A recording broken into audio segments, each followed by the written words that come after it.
Okay. I will need lots of chalk.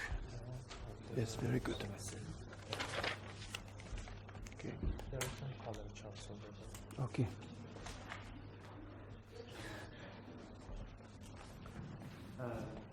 Welcome everybody to the fourth meeting on contemporary mathematics. It's an honor for me to introduce Professor Siddiq Bilani from IHP, Institut Henry Poincaré. Professor Bilani graduated from ONS in Lyon and then got his PhD from Paris Dauphine University. Actually, INS Paris. I became professor in INS Lyon, but was trained in INS Paris. Yeah. And in 1999, and was a professor in ONS Lyon in 2000, and then later joined the faculty of University of Lyon.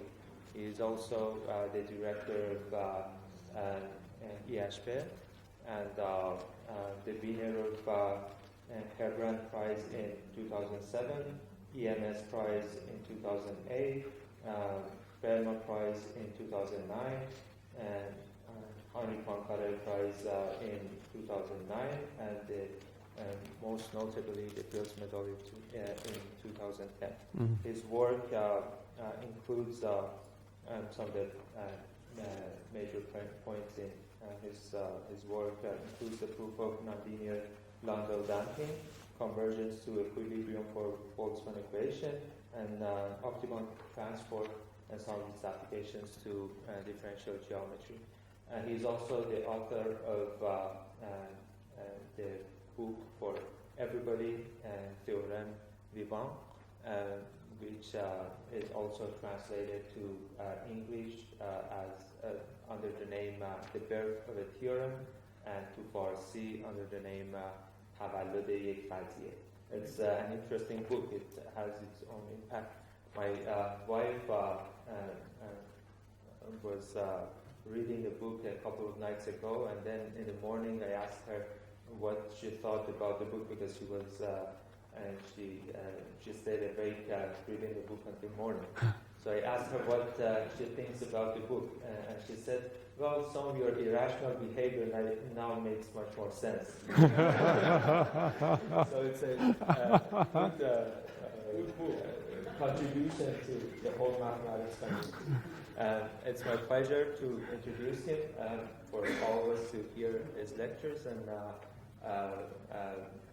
the synthetic theory of curvature, when Monge meets Riemann. Thank you very much.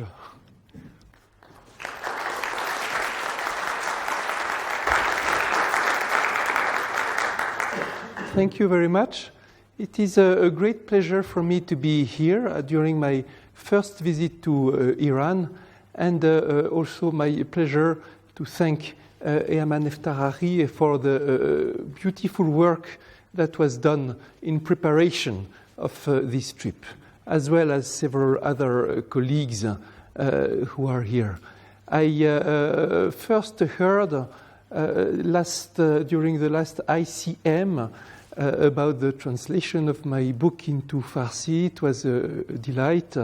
This was also, my book was translated in a number of languages, but when you are translated into different alphabet, it makes it even more impressive and a pleasure. So today's lecture will not be on the same subject, which is alluded to in the book that Eaman was so kind to mention, the book. It is on a different subject, which has to do with geometry, indeed. Everybody hear me well, or should I speak a little bit louder? It's okay, okay. So today it will be about synthetic theory of curvature, and specifically Ricci curvature.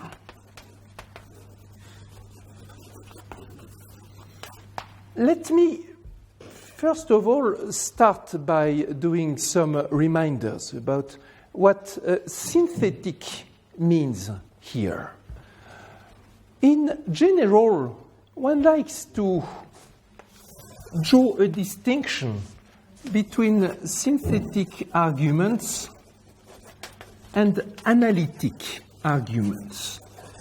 And this distinction is already applied at the level of classical geometry. Let us explain it on a very simple concept of convexity.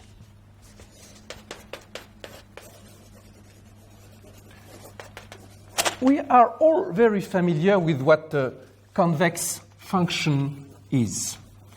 But there are two possible definitions. Let's call the definition 1 and the definition 2 of what a convex function is. Definition 1 would be that the Hessian matrix is non-negative. Let's say d to phi dxi dxj is non-negative. This is the first definition. And definition 2 would be that phi of 1 minus tx plus ty is bounded above by 1 minus t phi of x plus t phi of y. How can we compare these two definitions? In general, definition 1 is the more simple to check. For instance, if I give you a convex function and you have to, you don't know a priori if it is convex, but you have to check the convexity, this is what you will try to check always. This is much more complicated. You have to prove it for any x, for any y, and for any t in 0, 1. And in general, it is almost impossible to check it directly.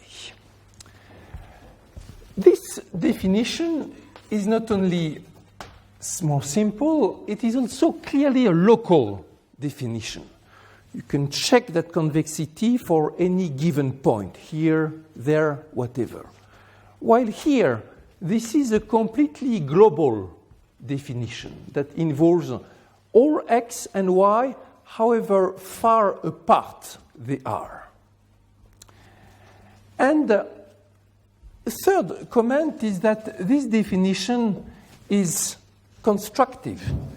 It gives you a certain quantity that you compute from the original phi, the second derivative, and this second derivative gives you some information. So you are doing a computation. While this, on the other hand, is not about computing something, it's just about a property of the original object, phi. Here this is in terms of phi. Here this is in terms of something that you compute from phi. I'm going at great length on this so simple example because it encapsulates all the subtleties. So, for the moment, everything is in favor of this definition as the most convenient, most useful. But experience shows that this is also so very useful, in fact, maybe even more than this one, for many applications and properties and uses. And it seems to me that most of the time when I had to use convexity, I used the first definition to check the convexity and the second definition to exploit it. The next comment is that this is also more general than this. For instance, if I consider the function absolute value of x, well, it is convex in the sense of this second definition, but it makes no sense to compute the second derivative. So this is more general. And the final comment is that this is more stable. Suppose indeed that I have a sequence of functions, phi k, which converges as k goes to infinity to some function phi. Suppose that each of these is convex. what can we say about the limit? If I try to pass to the limit in this first definition, I need to know that the second derivative is converging. C2 topology convergence, a strong requirement. But if I use this definition, it's so much easier. I don't even need to have the uniform convergence. All I need to have is the convergence for any given point, the pointwise convergence. So it's much more easy to get the convergence with this. Even if I know that the limit is twice differentiable, very smooth, this definition will be better suited to prove the convergence. So this is local, simple, and computational.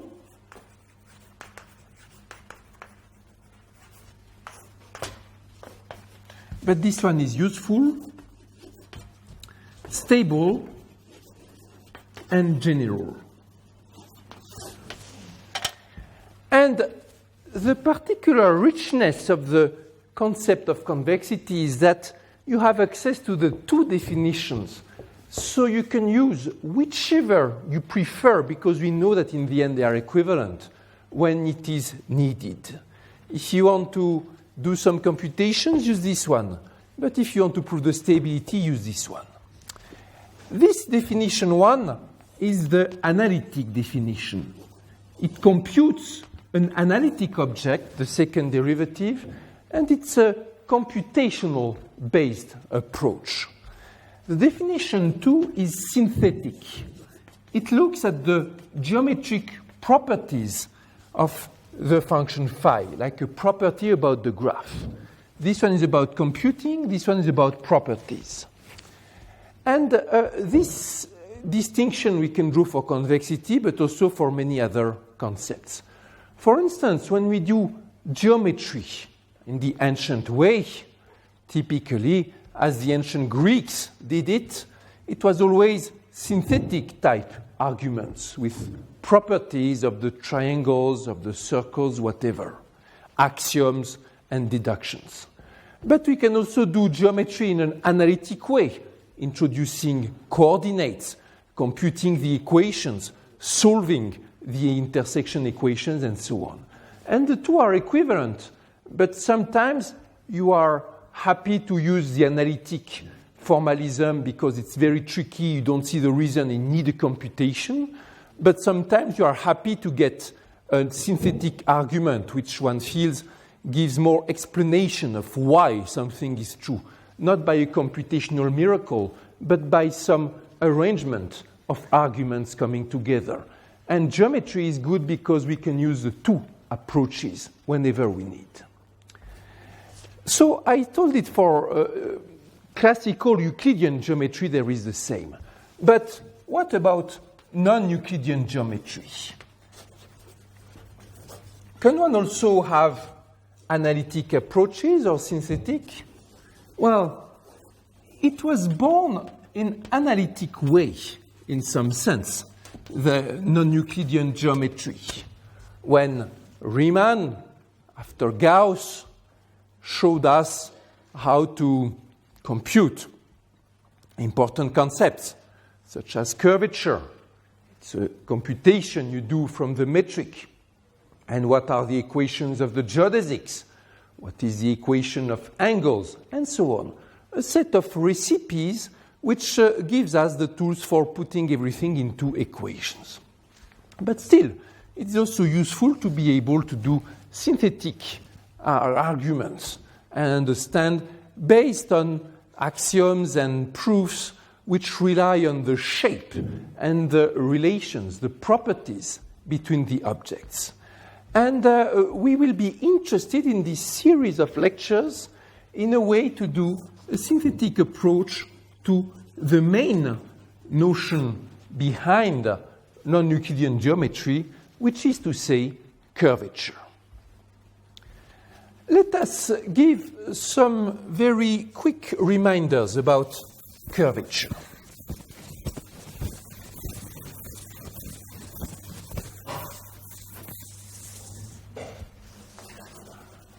what is curvature?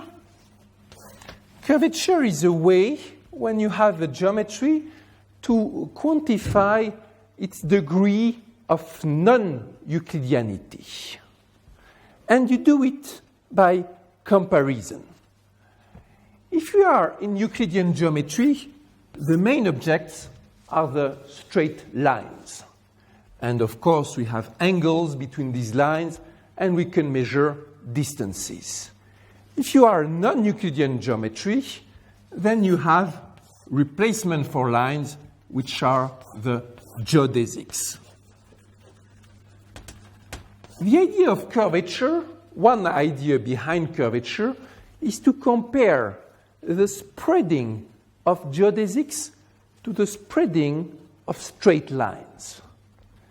And the typical thing is, if the lines look like this, if the geodesic lines look like this, then they separate faster than in the Euclidean case, and this corresponds to negative curvature.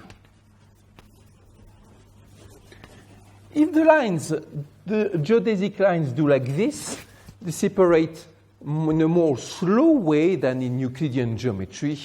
This is the realm of positive curvature. Oh, I say the lines, but here these are the geodesic lines, so meaning that from this point to that point, this is a line of minimal length. There is some quantity that we can use to measure this, and I will give a definition.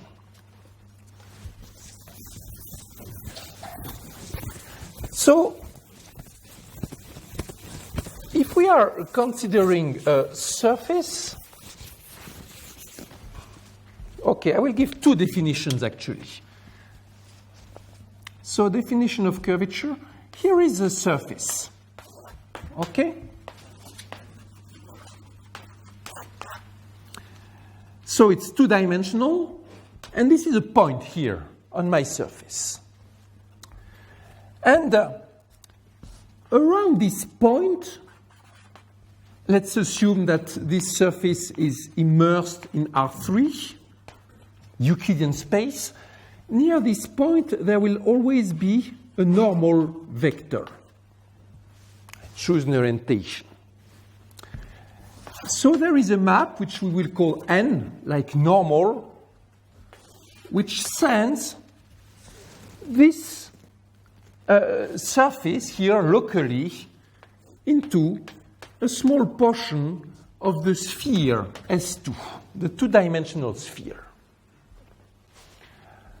I look at the Jacobian determinant of this normal map, and this will be called the curvature. Let's call it kappa. So that's a definition. It was found by Gauss. And Gauss famously proved that this definition is invariant under deformation.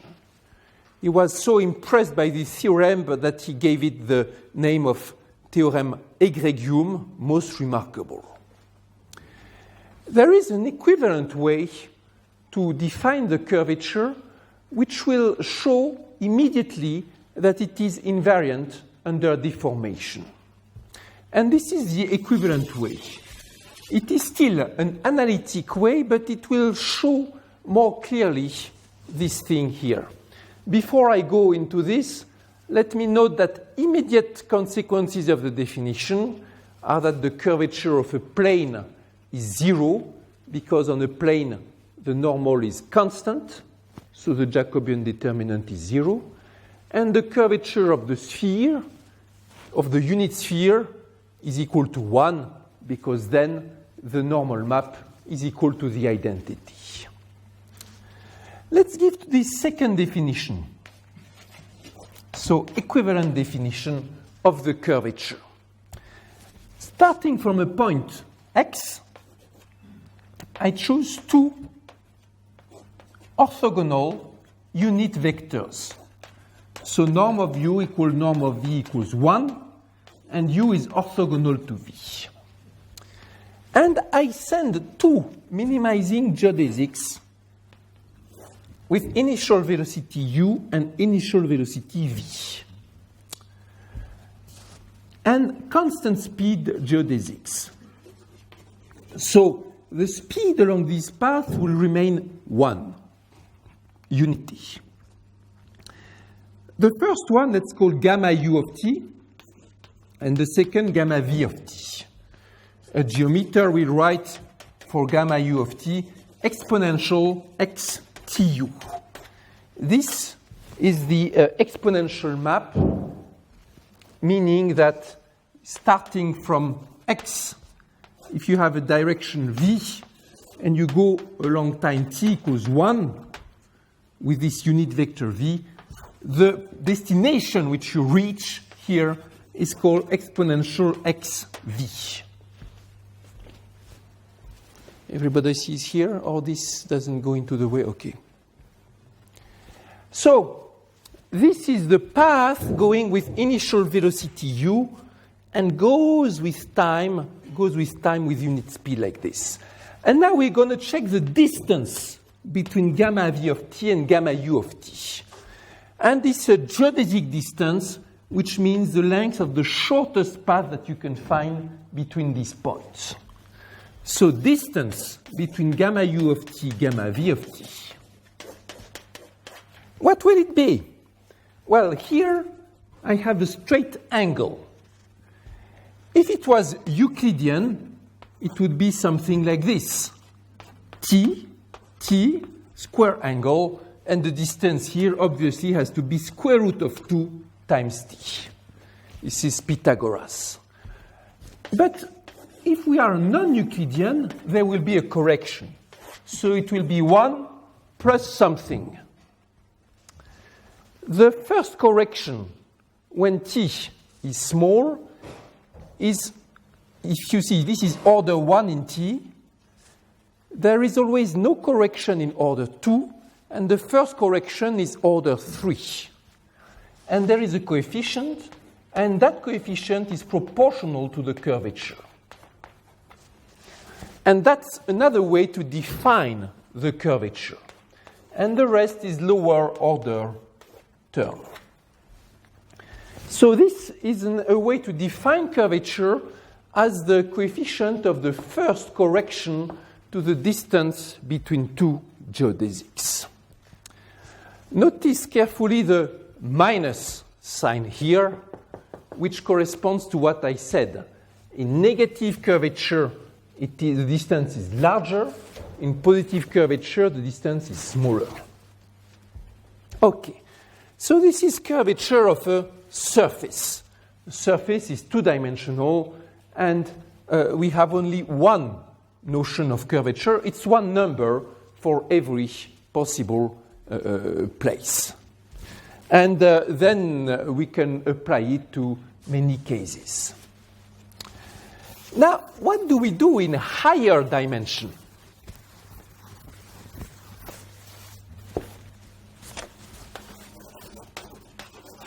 Higher dimensional curvature.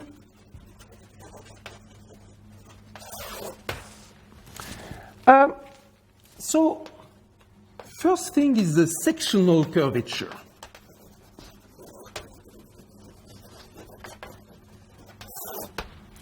Which is just using this for surfaces which are obtained as subspaces of my geometry. So if I have a manifold M and a point X in M, and I take a tangent space, Txm, tangent space to M at point X is n-dimensional. So let's take a two-dimensional subspace of Txm, and let's call it sigma. Maybe it's a vector space generated by E1, E2 in Txm. So it's a section, two-dimensional section of the tangent space. And I will define the curvature of this section. And the idea is what? Just define a surface S to be the exponential map along sigma.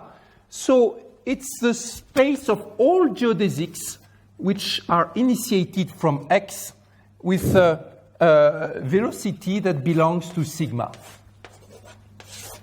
All these geodesics, they form a surface.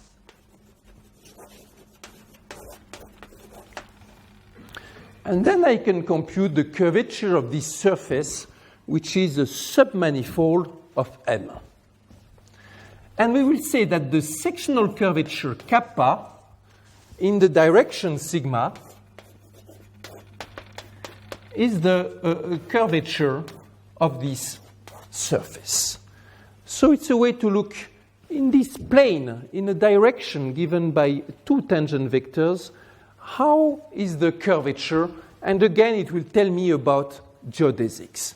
So it's a two-dimensional way to explore an n-dimensional space. For instance, here this is three-dimension. I can decide, for instance, that I look at the curvature of the two horizontal directions or the curvature along one horizontal and one vertical directions. And so typically, if I choose a basis, it will be three ways. Yes, please don't hesitate to ask questions. I will be happy to ask during the talk. I mean it. So don't hesitate. Next. So this is a way, next sectional curvature.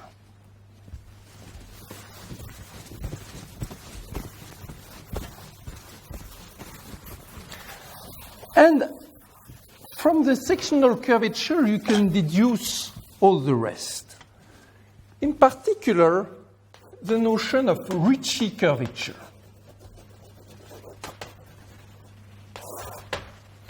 So sectional curvature is very important, in particular for people in dynamical systems. Ricci curvature is very important for people who work with measure theory in non-Euclidean context. For probabilists, this is the most important. For people who do statistics in the Euclidean context, it will be about the Ricci. For people who do stochastic processes, also they need the Ricci. Every time you have measure, you have Ricci. So what is the definition of the Ricci? Take a unit vector E in Txm. Norm of E equals 1. And then complement this with unit vectors E2, E3, etc., En, to have an orthonormal basis of Txm. Suppose that I want to define a curvature in the direction of E, the first vector. What I can do is pair this with either E2 or E3, etc., or E4 or En, and do this so in all possible ways. And so we will define a number which we will call Ricci in the direction E to be the sum of all, so sum for I going from 2 to N, of all the curvature in the directions generated by E and EI. So this is a sum of n-1 sectional curvatures. It's like a curvature in the direction of E. And this Ricci curvature turns out to be can be extended into a quadratic form.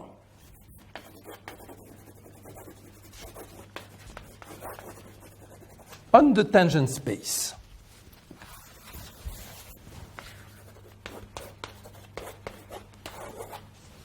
And this goes back to the studies of Ricci a bit more than 100 years ago. So you have this quadratic form which takes a vector and gives you a curvature in the direction of this vector. And what is the meaning of this curvature?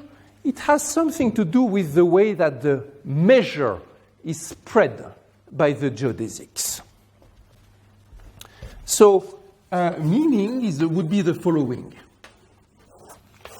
I write it in a slightly fuzzy way. Imagine that you are here at point X observing a certain light source which has a surface. I tell it in the words of physics because we can think of geodesics as the trajectories of the light in a context in which the penetration is given by the metric tensor. So you are observing this light source which sends light rays, and you are observing light which comes from some of these light sources here at X. And if you are here, this is you, the observer, observing this and trying to reconstruct what is showing the light. If the light arrives to you in this direction, you will have the impression that the light goes like this.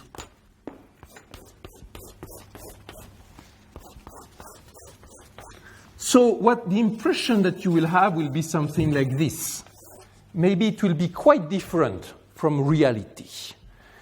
And you will compare the surface which you see, to the real surface, to the area of the light source.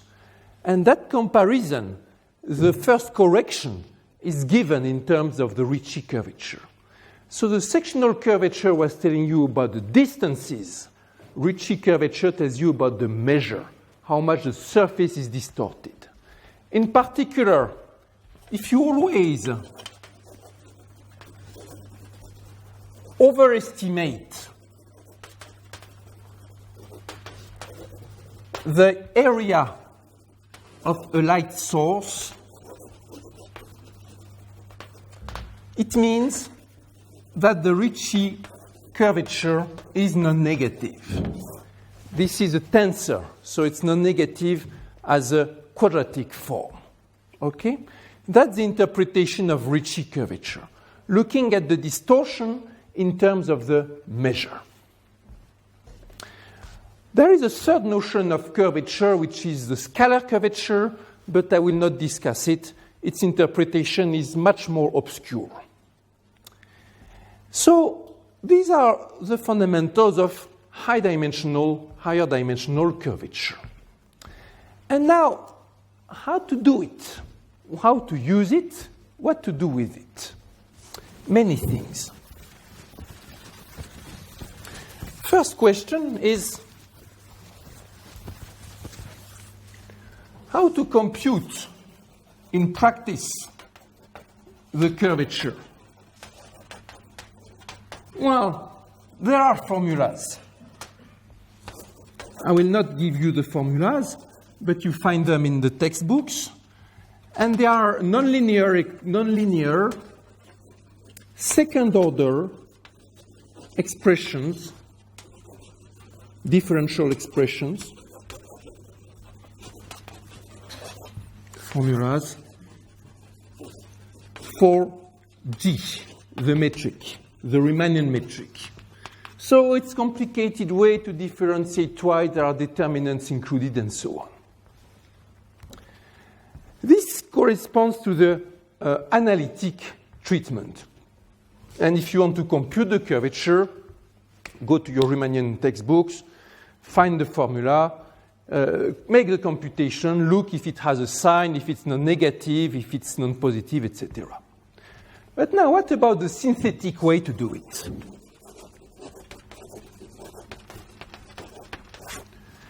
So, sectional curvature has a synthetic theory, and the pioneers in this were Élie Cartan, Alexandrov, and Toponogov.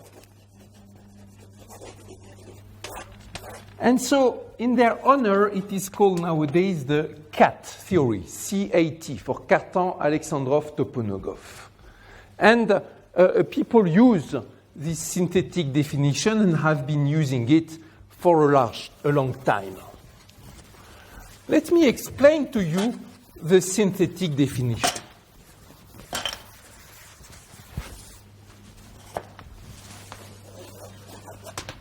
definition. Okay, let's, for instance, consider the case of inequality from below. So I will put a plus. I would put a minus if it would be inequality from above. And let us assume that the bound is 0. This means that the sectional curvature is bounded below by 0. So this corresponds to this, and this corresponds to this. And I would have similar kinds of definitions with any number here in place of 0, and the other sign, it would be some similar type of synthetic definition. So what will it be? So it's a geodesic metric space.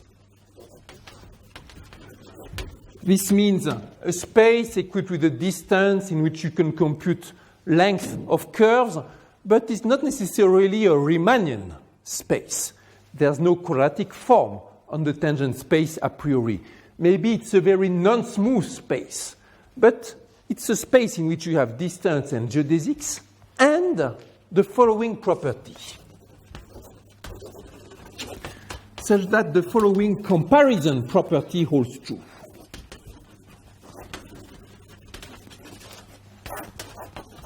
Property holds. Whenever I take a triangle XYZ in my space, here is a triangle, and it's 3 bits of geodesics, X, Y, Z, geodesic, geodesic, geodesic. If if one draws the isometric plane triangle,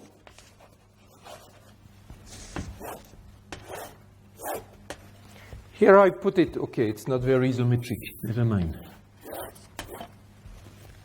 Let's say x0, y0, z0. What does it mean, isometric? Well, this length is equal to this length to this length, and this length to this length. But this one is in the plane, while this one is in the curved geometry. Okay? Whenever you have a triangle in your space, you can find a triangle in the plane which has the same length. Then there will be an inequality between the median. Here I put M, the middle point, and this is the median. And here I put M0, and this is the corresponding median. And the inequality is on the length of the median.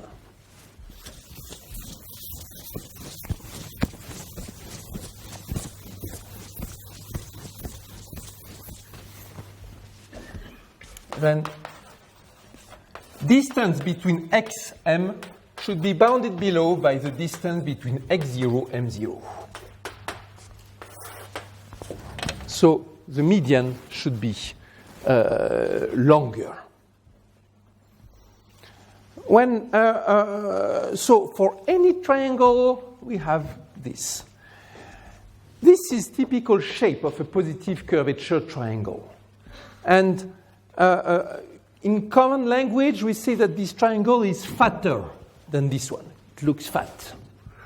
I even have a way to explain this for students in, let's say, comical words. Let's see. You know, assume that this is an individual, and this is like the neck. This is like the belt.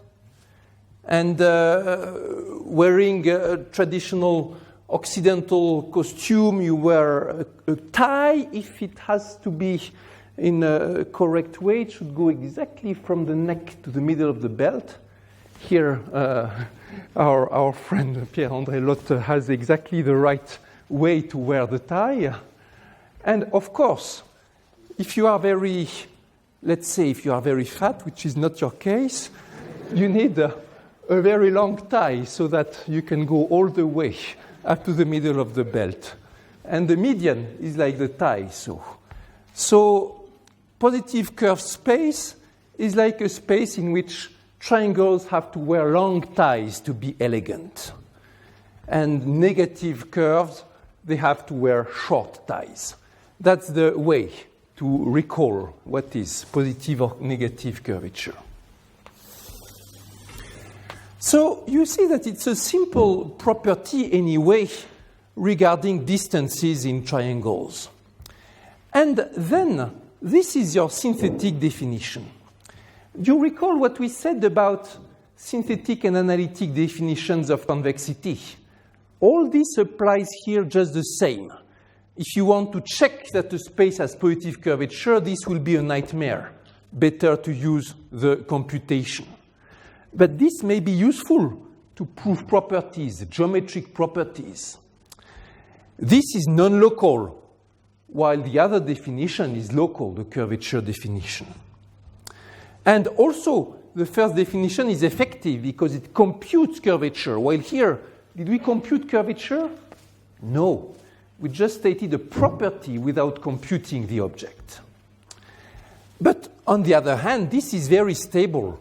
If I have a sequence of geometries which converges to some geometry, and I know that each of the geometries has positive curvature, how do I show that I can pass to the limit? With the first definition, it is complicated. I have to know that there is convergence of the second derivatives of the metric. Here, it's so easy. All I need to know is that the distances converge to distances and pass to the limit in the inequalities. And also, this is more general because I don't use a smoothness. So, all we said is true. It is more complicated to check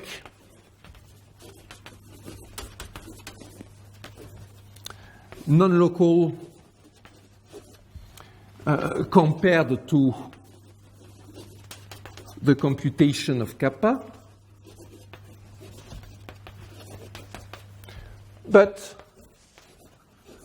more general and more stable. Why more general? Well, in particular, look at this.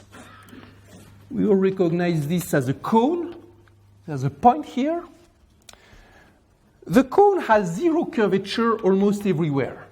This we know because you can draw on a sheet of paper something like this, on a sheet of paper, and then cut this, and then rearrange this to make the cone, like the clown hat, you know? But you cannot say that it is a space of zero curvature because there is a singularity here. On the other hand, it makes perfect sense to say that it is a space of non-negative curvature in this sense. It's the analog, in fact, of the example of the absolute value that I was using. So it's more general also. And there's a whole theory about these spaces, big books which have been written. The reference book is by Bourago, Alexandrov, and Perelman, the same Perelman who solved the Poincaré conjecture. But also there is a large literature. There's a Japanese school. There's a Russian school for these Alexandrov spaces, and they are well developed. So this is for the synthetic theory of sectional curvature. But now what about Ricci curvature? This problem is more tricky, and precisely what I will explain in these lectures, the one this morning and the two this afternoon, is how this problem was solved in the past 15 years through a series of research in which I took part. So synthetic theory of Ricci curvature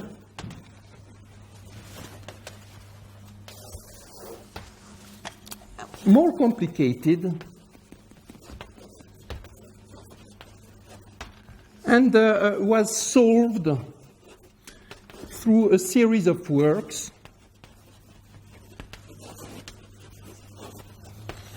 going, say, from 1999 to now, and involving a number of people. And it was based on the meeting of 4 apparently independent theories.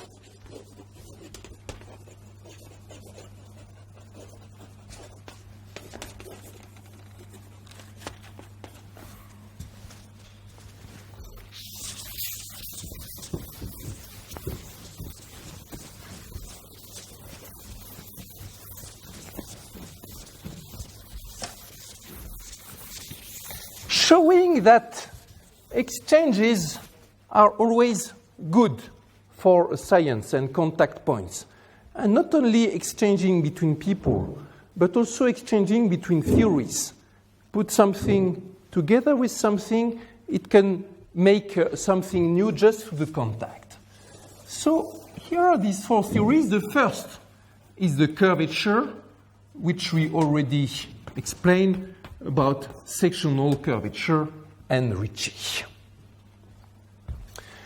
The second theory is the theory of optimal transport.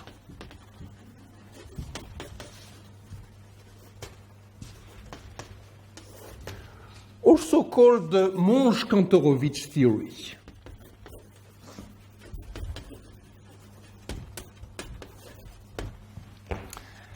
And it is how to transport mass at lowest cost.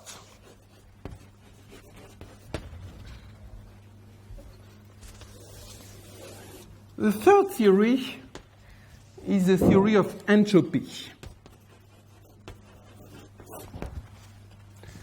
And with the main formula, S equals minus integral of rho log rho, with some reference measure d nu.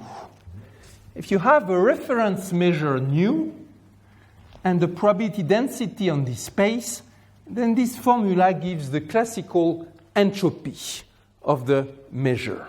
And it came from the works of Boltzmann in the kinetic theory of gases, and was also rediscovered by Claude Shannon, as part of his theory of communication. In the Shannon theory, this gives you information about the quantity of information that a language or a code can convey, a message. In the Boltzmann theory, it tells you something about the uncertainty which is present in the distribution. And the fourth field is the theory of gradient flows.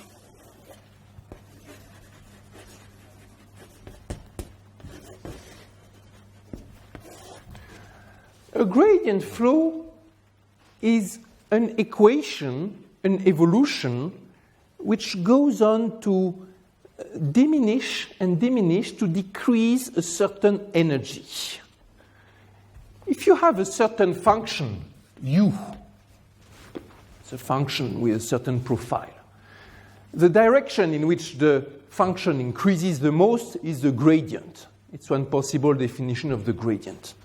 So the direction in which it decreases the most is the negative of the gradient. And if you want to make your evolution which decreases the best possible the flow, it will be to go along the minus the gradient. X dot is minus grad u of x. This is the evolution which in some sense makes the flow decrease and decrease.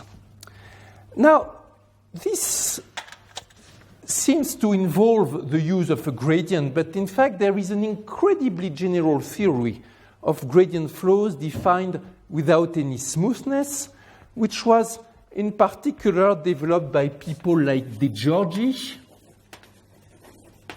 or Benillan, and which allows you to define gradient flows with no regularity or almost no regularity. And there has been many studies about this. And it is the meeting of these four fields which led to the synthetic theory of Ricci curvature and to good notions to define the Ricci curvature in a synthetic way. Let me take a few minutes now just to define these main objects, and then I will state the final one, not the final, but one main result of definition about how you define synthetic Ricci curvature. And this afternoon, we'll go more in the details of each of the fields and explain what is behind this. So first, we spend time here, so let's now spend time there. Optimal transport. What does it mean? And first, just some two landmarks, which were the connections between these. The first, there was a paper, so let's call this A, and this B. So let's say these are the two founding papers for these meetings.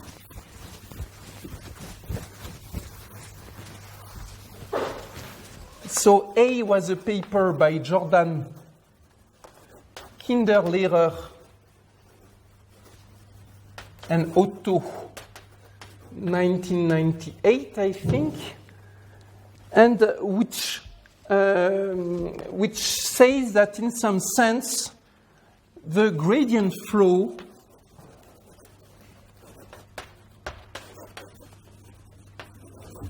of minus the entropy for the optimal transport structure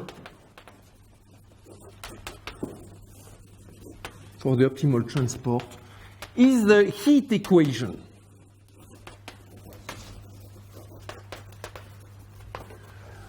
This is a one-sentence summary of what they discovered.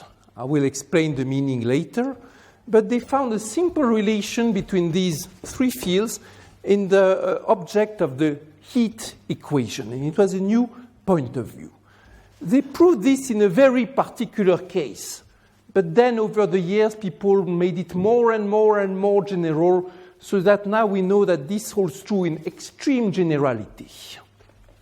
And the second founding paper, here B, was a paper of myself together with Felix Otto, and maybe 1999. And the one-sentence summary is that Ricci curvature bounds crucially influence the evolution of entropy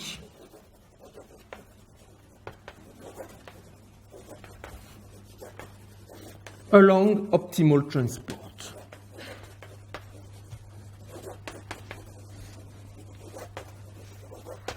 And again, we proved it in under very restricted assumptions, but some particular cases, some formal parts, but then it was generalized, and found to be very fundamental.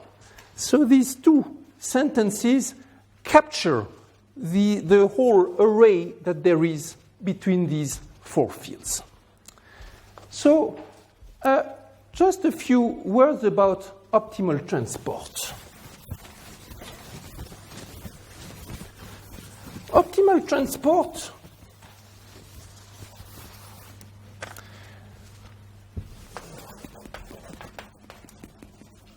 has a long history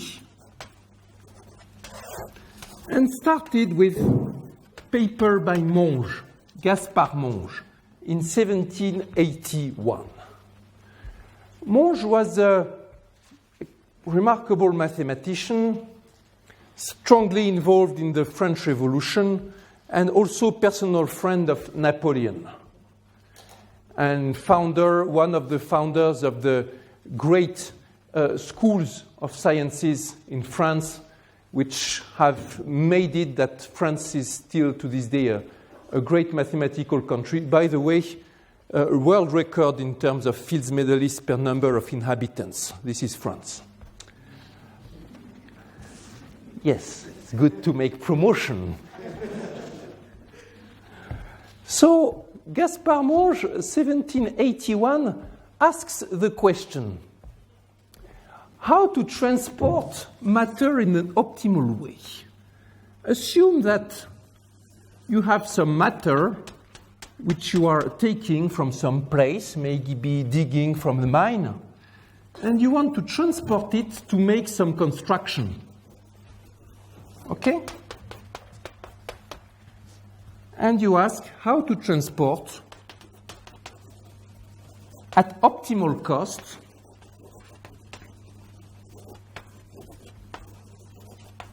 so that the target is prescribed.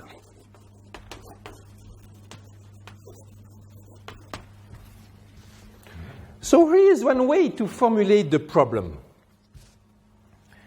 You look at the integral of the cost to go from point X, which is a starting point, to final point T of X, where this is the transport map.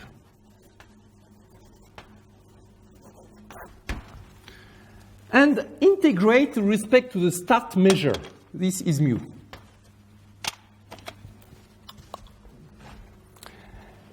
And this is the cost function, because you have to pay a price to transport the material from here to there. And you want this to be as small as possible. And you want that in the end, the rearrangement of the measure mu by t is a certain target measure nu, which is prescribed. So the condition will be that the image measure of mu by t is equal to nu. This you may prefer to note with a star, or some people note it with just nothing. Whatever it means, image measure. It means if this is a measure made as a combination of atoms, of Dirac masses, you transport any atom from X to T of X. So this is the Monge problem. Monge thought it was interesting, and it was, and did some work on it, considering the cost function to be the distance in Euclidean space. This was so difficult, actually. It was only around 1999 that a rigorous proof was given that such a minimizer always exists under reasonable assumptions. But Monge proved that when it exists, it satisfies some properties, and he computed for certain particular cases the solution. Much later came Kantorovich. Kantorovich is the middle of the 20th century.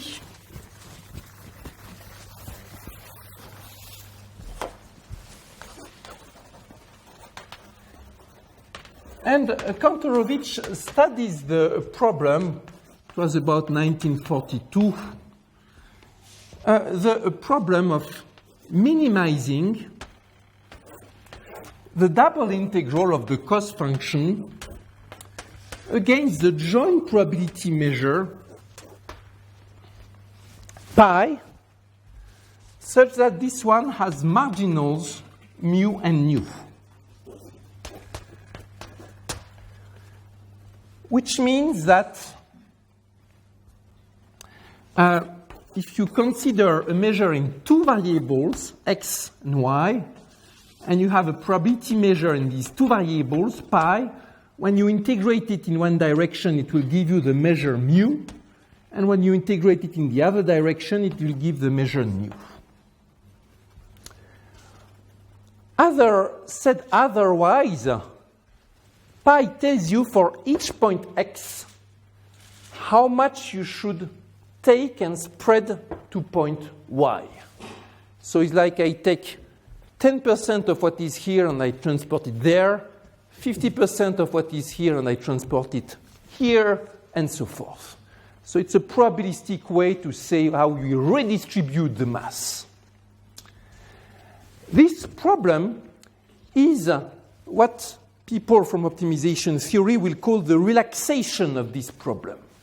That is, we forget that there is a transport map, and we replace this by a probabilistic transport, in which maybe there are several targets at the same time. So it's a probabilistic version of Monge.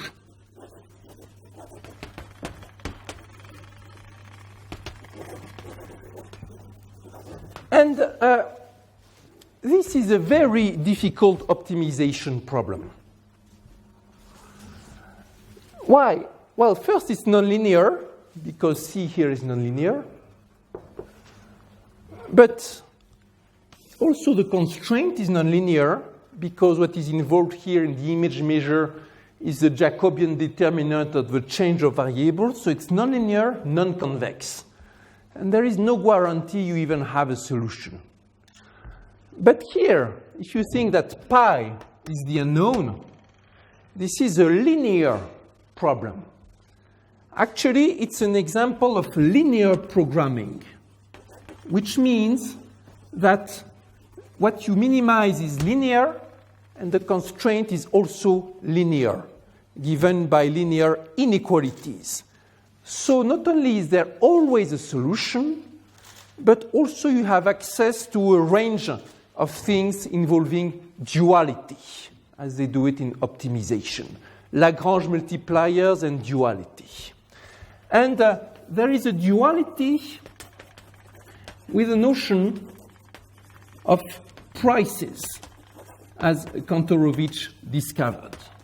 The primal concept is the one of transport, probabilistic transport, and the dual is the notion of price. If on the primary you have measures, on the dual problem it would be something which is in duality with the measures, and that would be something like continuous functions. And these are these prices, real valued functions playing a role in the problem. By the way, two common points between Kantorovich and Monge, which are nice to mention in a historical perspective. Both of them were super gifted mathematicians, kind of self-taught, who both became professors at age 22.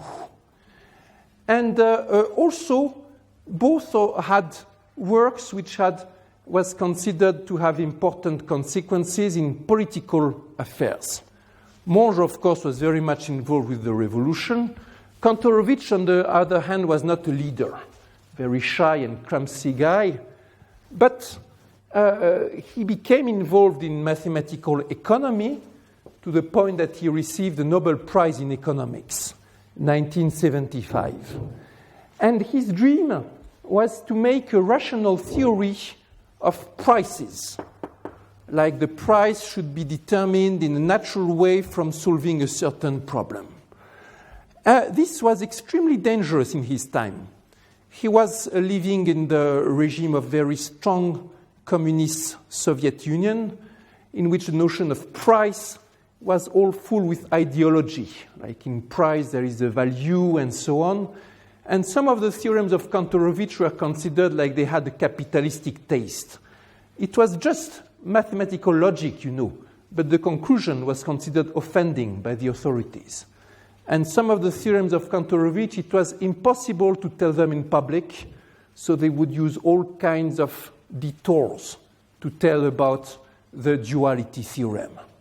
And it is very likely that Kantorovich would have been executed just for working on this problem, if it had not been that he was very useful for other programs which are very important for the government. So even though Kantorovich was not a leader and so on, he was involved in issues which were quite important for the government of this time. Now, let's conclude this first lecture by just stating the definition. And now we have all the ingredients just to write down the definition, and that will be the end of this. How do we define in a synthetic way that Ricci is non-negative?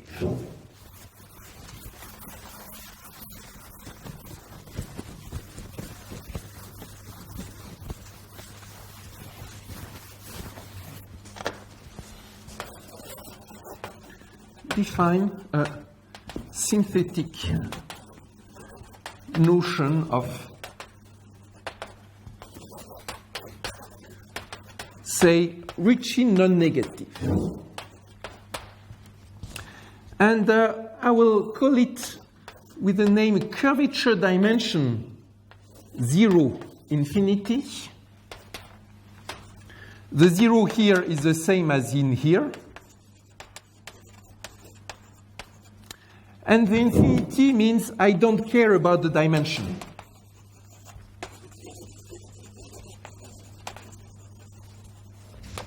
Just dimension should be bounded above by infinity. So I don't want to make any restriction on the dimension. And there are more general criteria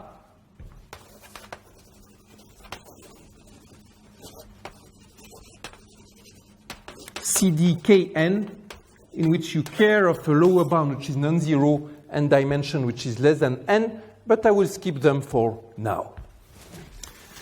So, and the other name, so people who started to take this as definition, one was John Lott, there was Karl Theodor Sturm, and there was myself.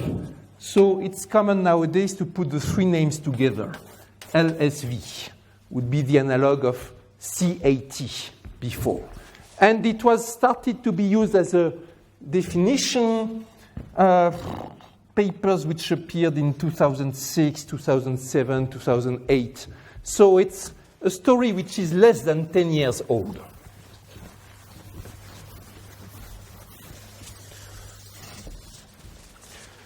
So a triplet, a triple, x, d, nu, where this is like a geodesic distance. This is a nice geometric, this is a geometric space on which you make essentially no assumption, just locally compact. This is a geodesic distance, and this is a reference probability measure. It's not really necessary that it be a probability, but let's say it's a probability for now. Which is like a volume, notion of volume. Remember, Ricci is always important in terms of distortion of volume or surface. So we'll put this measure here as a replacement for volume. So it satisfies CD 0 infinity if for any two probability measures, mu0 and mu1, this I will denote probability measures like this. There is a path mu t for t going from 0 to 1, which is continuous.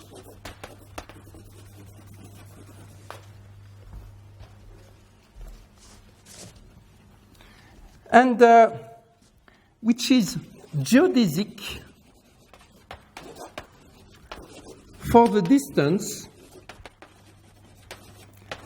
W, such that distance between two probability measures mu and mu prime is the square root of the optimal transport. I will write it in the contour of each way, with a cost function which is the square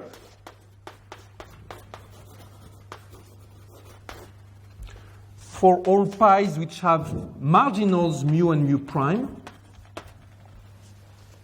So it's the square root of the transport cost to go from mu to mu prime when the cost function is the square of the distance. So it's the shortest path for this distance on probability measures, such that for any t in 0, 1, S of mu t is bounded below, by 1 minus t, S of mu 0 plus t, S of mu 1. And that's the definition. So you see, it combines in its definition ingredients from the theory of optimal transport, how transport in optimal way one measure to another measure, and the functional of the entropy. And what I claim now is that this definition is a good generalization of the notion of Ricci curvature bounded below by 0. It's a synthetic definition. It can be used to prove a number of things. It is also stable, just as the properties of the synthetic definitions we saw before. And I will conclude with a drawing. I did a drawing moments ago to explain about the meaning of the Ricci curvature. Remember, we observe there is the light and so on. And now we'll draw another picture which will illustrate this definition.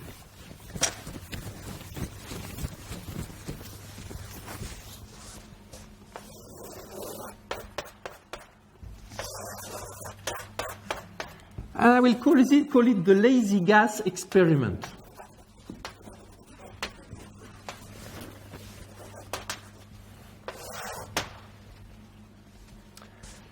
Suppose you want to know if you live in a space of non-negative Ricci curvature. It's a thought experiment. It's not an experiment you do really in the laboratory. It's like a mathematical thought experiment. And this is an initial measure, mu 0, representing a density of gas. Like there is a gas here with high density here, low density there, whatever. Maybe high density, whatever. And for some reason, you want to rearrange the gas into the target mu 1. And you give the gas 1 minute to go from initial configuration to final configuration, which maybe is in a different place, maybe is more spread, maybe is more concentrated, whatever.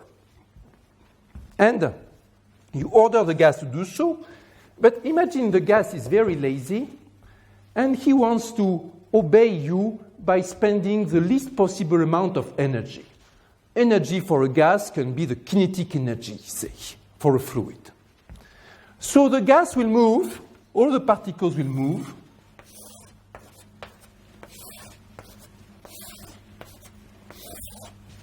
Okay? And they do it in such a way that it is minimal. Spend the least possible amount of energy. And that's the meaning of this condition. Geodesic for the distance blah, blah, blah means it's a way to go from here to there by spending the least amount of kinetic energy. And during this process from time 0 to time 1, you measure at each moment, you look how the gas is. Maybe it's like this. Maybe at times t equals 1/4 like this. Maybe times 3/4 like this. Who knows? And you look at how the gas is spread. And you measure how the gas is spread by using the entropy. Physics tell us that the gas with high entropy likes to be very spread. When it is concentrated, it has very low entropy. And of course, there is an element of magic of why I use precisely the entropy. That's part of the game. But here, the entropy will give me the right measure of how much this gas is spread by the displacement with geodesics. Because, of course, one particular constraint that the gas will follow is to go along geodesics, because this will consume for each trajectory the least amount of energy. So this will tell us how the geodesic flow in an optimal way will spread the gas. And there we see that we are back to this notion of the geodesics, the curvature as a measure of how the gas is spread. And this, by the way, that I draw like this, is a picture which corresponds to spreading of the gas at intermediate time. But this also corresponds to a picture in which, at intermediate times, the geodesics are kind of separated. It's a typical picture of positive curvature. You remember what I said about positive curvature in the very beginning. Of course, curvature means trajectories are less separated than trajectories in Euclidean space. But that is when they arrive at destination. Now, if the destination is fixed and the geodesics are kind of converging, it means that they have diverged previously. Otherwise, it would be impossible to converge.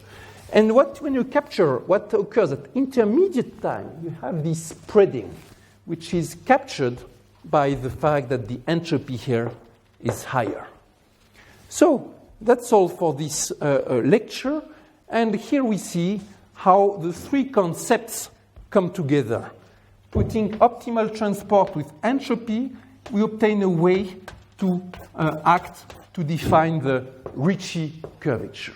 And this is the basis for the synthetic definition of Ricci curvature bounds. Thank you.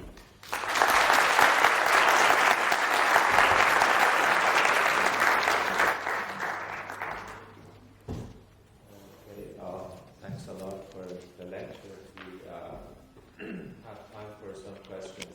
But before you start asking your question, please give me a few seconds to give you the microphone. Any questions?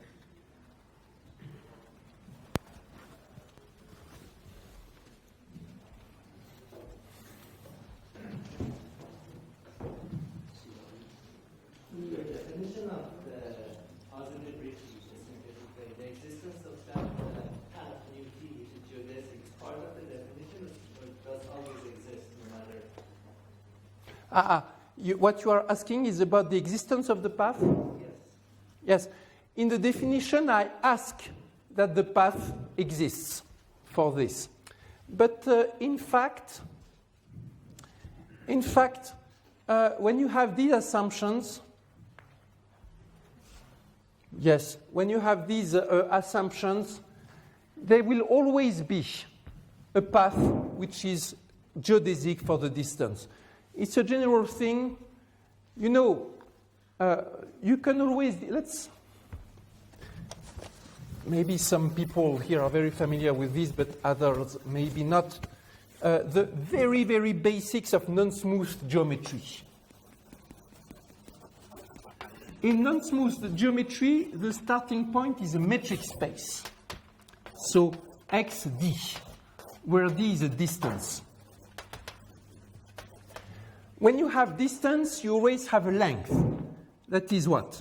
If you have a curve gamma, gamma is a path from 0, 1 into x, then the length of gamma is defined as the supremum of distance gamma of T1, gamma of T2, plus etc., plus distance gamma of Tn minus 1, gamma of Tn, and you ask that T1 equals 0 and Tn equals 1. It's exactly the way we compute length of path when we are in very elementary school, and you turn it into mathematical definition. So with this, you can always define a length, whatever the space. If it is true that for any x0 and x1, there is a path gamma continuous from 0, 1 into x, such that the length of gamma is equal to the distance between x0 and x1, and gamma of 0 equals x0, gamma of 1 equals x1, then you said that the space is geodesic. Geodesic space. A space in which you can always find these geodesic curves. Okay? And now one can show that if you have a geodesic space for a certain distance d, then also the set of probability measures on this space is a geodesic space. So this property goes from points to measures. So such a path will always exist, a path which is continuous. What will not always be true is this property. And you ask that at least one path satisfies this property. This gives you the curvature condition. Excuse me. You have written down CT0 infinity. Yes. And you have said that the dimension is less or equal infinity. Yes. How it is possible to define the Ricci curvature for infinity dimension? Yes, very good question. So when you do Ricci, like entropy, always has to do, when you put measure, always has to do with the observation. When we put a measure, probability measure, it is like we are observing like the value of a random variable or the volume or something. And so when we look at inequalities involving Ricci curvature, we think of it as the result of some kind of experiment which may be repeated and possibly has been repeated an infinite number of times, as in the law of central limit theorem, for instance, deviations when the number of experiments becomes infinitely large. And in this sense, when you talk about Ricci, you like to say sometimes that it is as if you're observing an infinite dimensional space. The typical example would be the infinite tensor product of the Gaussian measure. Gaussian measure, we may think of it as infinite dimensional in a sense. By the way, you know, if you take the sphere of dimension n and reduce, say, square root of n, and we look at the one-dimensional projection of this measure, when we make n go to infinity, we recover the Gaussian measure. So the Gauss measure appears as some kind of infinite dimensional version of the uniform measure on the sphere. And when we measure the dimension, when we look at the Gaussian space, for instance, say just R, which is not curved, but on this we put the Gauss measure. We like to think as a projection, a trace of the infinite dimensional sphere. And in this sense, it will be useful to say what is the infinite dimensional curvature of this. Now, the Gauss space, when you try to do curvature with it, the Gauss measure, you cannot attribute to it a given dimension. One clue for this being, for instance, that it is not doubling in the sense of measure. Doubling means when I compare the volume of the ball of twice the radius, it should be comparable to the volume of the ball of once the radius. And in the Gauss space, it's not the case because the measure decays too fast at infinity. But it can be considered as infinite dimensional limit of this. And that's the reason why it's considered, a Gauss space is considered to have infinite dimension in the sense of Ricci curvature.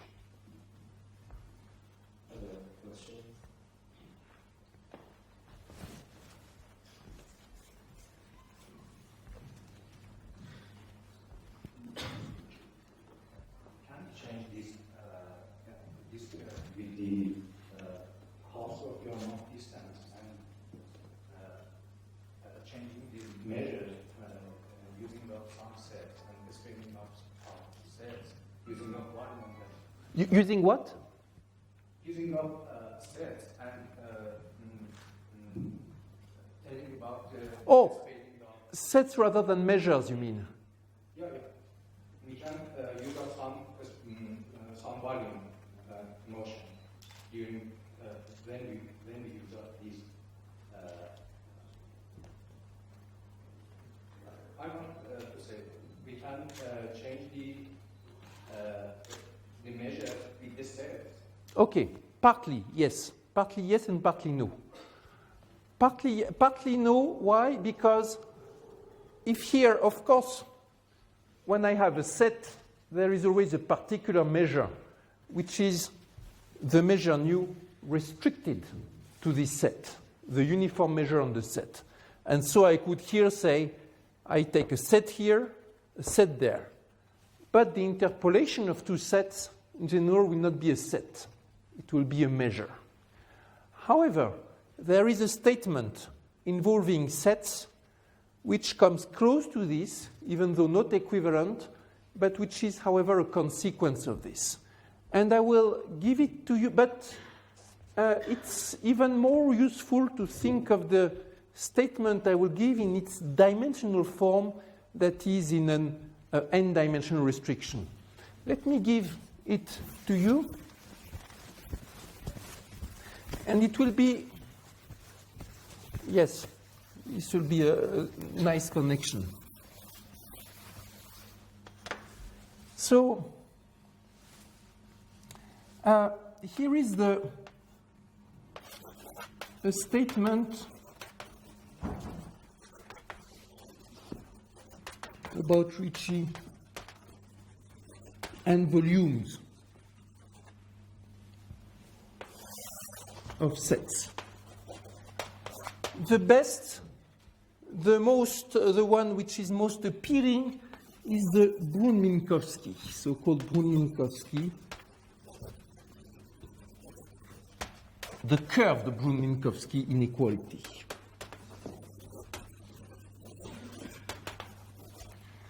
And which is true under CD of 0n for any n. So this means Ricci bounded below by 0, dimension bounded above by n. And it says the following. If A is a set, A and B are two sets, and M is the set of midpoints of A and B. Well, if I have, this is A and this is B, whenever I can draw geodesic from A to B, the midpoint here will be called the midpoint of A and B. So I can look at the set of all the midpoints.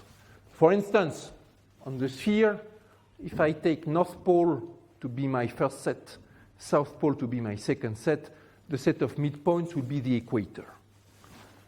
And the Brun-Minkowski inequality says that volume of A to the power, so nu of A, yes, volume of A, to power 1 over n, volume of M to power 1 over n is bounded below by half the volume of A power 1 over n plus the volume of B to the power 1 over n. And there is an infinite dimensional version of this with logarithms. I don't know it by heart, but it is something with comparing the logarithm of the volume of M to the logarithms of the volume of A and B. Yes, probably it's just log M bounded below by half of log A plus log B. So in this, here, you see that it's a way to express consequence of the curvature in terms of sets. So n equals infinity, put logarithms.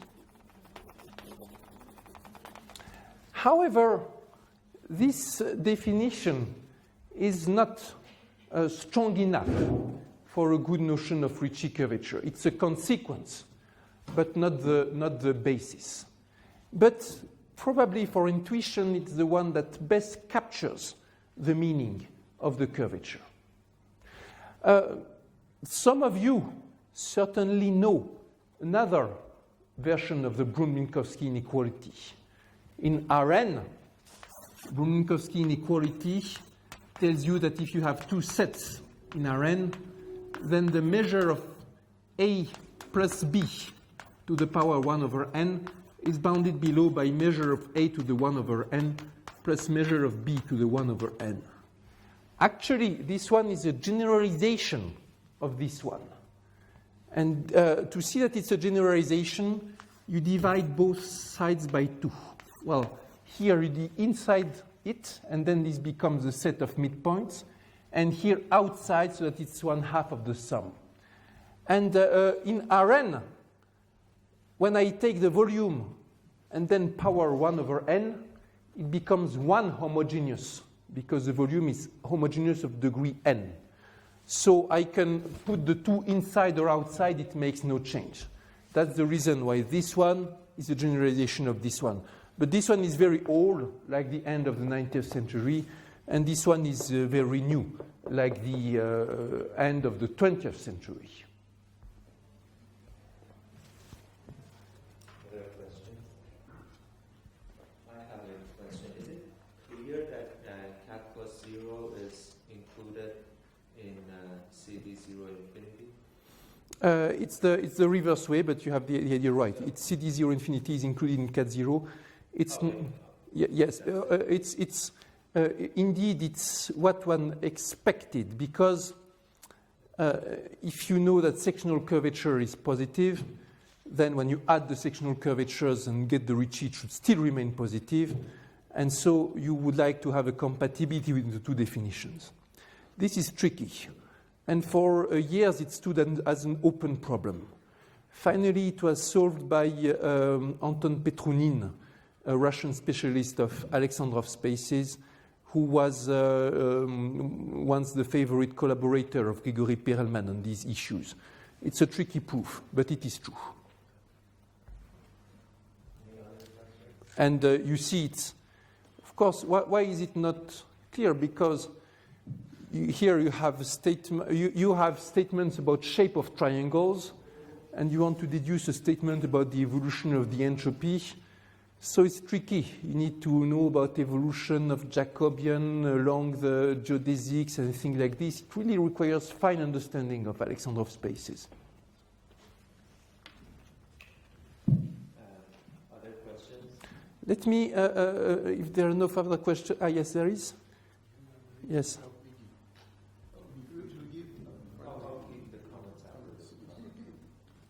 Yes, I will make one final, very brief comment that I could have said from the beginning.